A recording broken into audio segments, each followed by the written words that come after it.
বাইরে মেঘলা ওয়েদার, আর প্রচণ্ড বৃষ্টি হচ্ছে সকাল থেকে ঝিরঝির করে, আর মাঝে মাঝে জোরে হচ্ছে। তা এই ওয়েদারের মধ্যে একটু কিছু তো ভালো খেতে ইচ্ছা করে। তার জন্য দেখো চিকেন এনেছিল। প্রথমে ভেবেছিলাম চিকেনের কষা হবে আর ভাত হবে, কিন্তু এখন দেখছি না, একটু চিকেনটা কষা করব আর একটা অন্য আইটেম করব। তো চিকেন কষার জন্য সমস্ত মশলা, লঙ্কা, হলুদ, জিরে গুঁড়ো, নুন, তেল, পেঁয়াজ, আদা রসুন সব দিয়ে ম্যারিনেট করে রেখে দেবো এখন। আর তারপরে কড়াই চাপিয়ে দেবো, দিলেই ব্যাস চিকেন রেডি হয়ে যাবে। এদিকে চিকেনটা চাপাবো বলে কড়াতে তেল গরম করতে দিয়েছি। তেল গরম হয়ে গেলে ম্যারিনেট করা চিকেন আমি দিয়ে দেবো।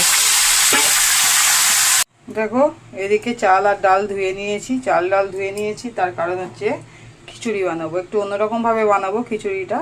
তো তার জন্য প্রথমেই আমি দেব পেঁয়াজ কুচোনো, টমেটো কুচোনো, আদা রসুনের পেস্ট, আর এর মধ্যে কিছু শুকনো মশলা দেব।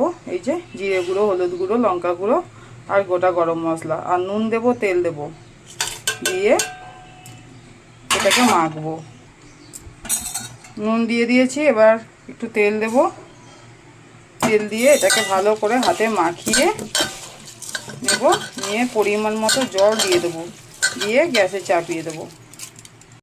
পরিমাণ মতো জল দিয়ে একদম চাপিয়ে দিয়েছি। তারপরে খিচুড়িটা হয়ে গেলে আমি আসছি তোমাদের দেখাতে। এদিকে খিচুড়ি খুব ফুটতে শুরু করে দিয়েছে, আর খিচুড়িটা হয়ে গেলে একদম তবেই আমি দেখাবো। এদিকে মাংসটা বেশ খানিকক্ষণ কষানো হয়ে গেছে, এখনও সেদ্ধ হয়নি, আরও খানিকক্ষণ চাপা দিয়ে রান্না করব। তার মাঝখানে আমি দিয়ে দেবো আলুগুলো। আজকে আলু ভাজিও নি, আমি একদম ফাঁকি ভাজি রান্না হচ্ছে আজ। হাতে মেখে খিচুড়ি রেডি।